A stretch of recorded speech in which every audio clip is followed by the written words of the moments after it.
Hi, this is Bruce, owner and craftsman of Treasures of Stone Lapidary. My goal with this video is to show you several types of stone products that you can make. This video is meant to be an overview. Later videos will give you much more detail. Treasures of Stone is a true lapidary shop. I go rock hunting wherever I am. I cut the stone into rough slabs, kind of like this. After slabbing them out, I determined what would be their best use based on their size, shape, color, and pattern. Unfortunately, the best use for a lot of it means that it goes back to the field to be thrown out. If a dry stone looks better after wetting it, like this, it will always look better with a coat of polymer, or commonly known as epoxy. Some of the products that you'll see in this video have a clear coating of epoxy to permanently bring out the stone color and pattern. Some are polished with a series of diamond tools. First, let's look at some night lights. Like this. A later video will demonstrate the assembly steps and talk about the components involved. These are popular products, easy to assemble, inexpensive, and very unique.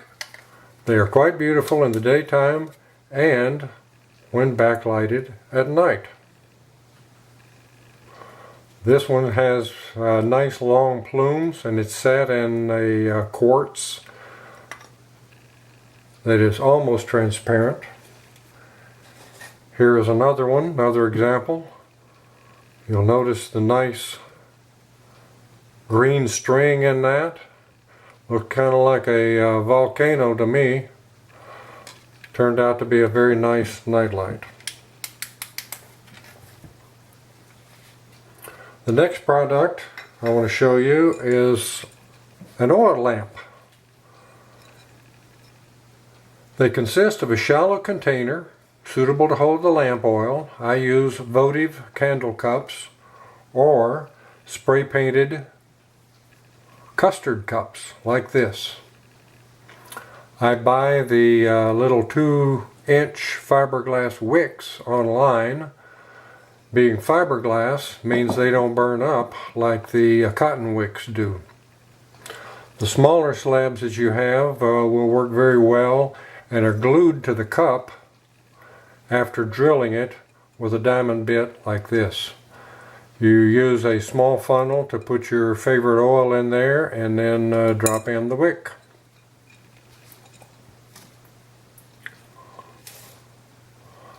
Another product is a stone vase. Sorry about that. Suitable to hold live flowers, artificial flowers, candles, incense sticks. I use the same custard cups as with the oil lamp, except I glue one of these slippery little flower frogs, or kinzan, to the bottom of the cup with the waterproof glue. Again, your smaller slabs work well for the top and get glued to the cup with a diamond bit. There's another one of the small cups that you can use. Next, let's look at some shaped stone products. Making these will really teach you about stone hardness, hidden flaws, chipping, etc. I use a trim saw and a handheld rotary tool, such as this, come in several different brands.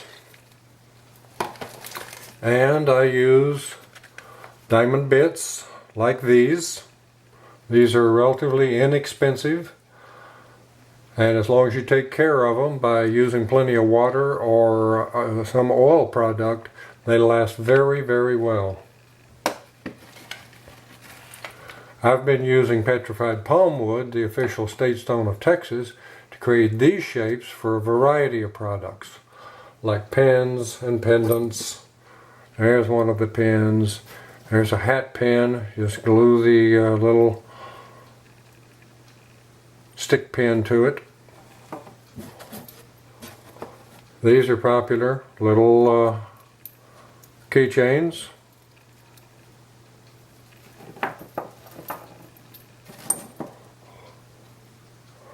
One of my favorite products is the bolo. I'm on a campaign to get more people to wearing bolos. They're easy to make. Just glue the little clip to the back of it.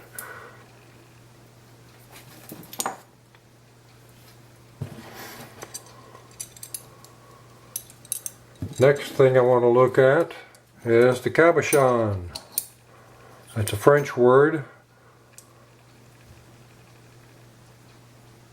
or a cab as commonly called. It's a very basic lapidary product. It's usually made with stone that delivers a nice high degree of polish, also one with no cracks or pits in it. I frequently wrap mine in either 14 karat gold fill or sterling silver. This is one of the cabs that I made that, since it is very nice on both sides, I finished both sides. And the way I do my wrapping, there's really not a front or a back, so both sides of the pendant look very nice. Here's something else that I've made a few of, is a nice belt buckle. The only trick with these is that you need to grind the back of the stone at about the same arc of the belt buckle so it fits nice and snug and smoothly. This one is done in Petoskey stone, the official state stone of Michigan. And here's another little bolo. I just made a larger cab with this and made a bolo out of it. Next we're going to look at clocks.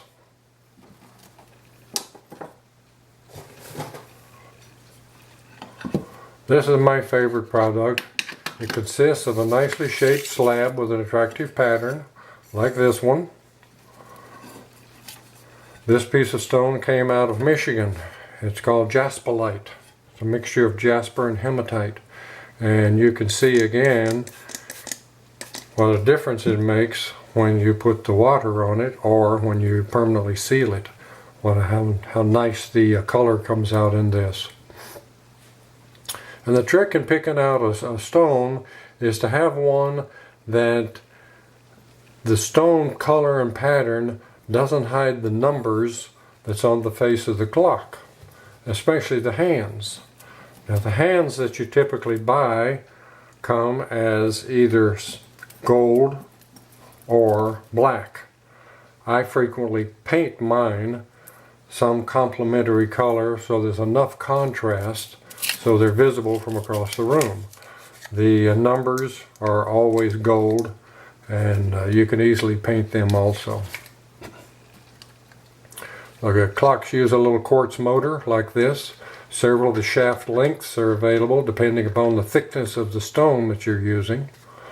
And when I'm making a clock, I always apply at least one coat of epoxy. This is one of the clocks that I've made. You can tell that the color really comes out nicely.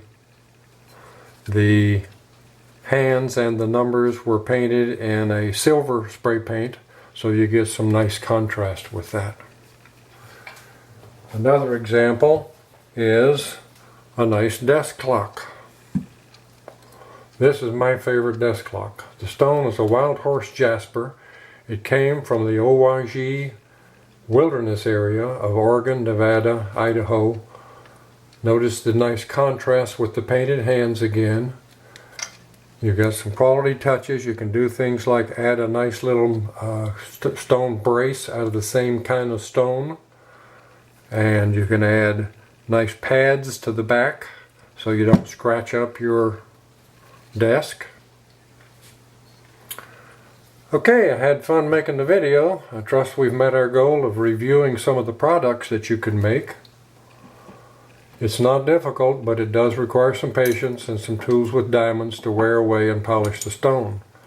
Thank you very much for your time, and check back and check those other videos. Look for us on Facebook, Etsy, and Fine Art America. Thanks again.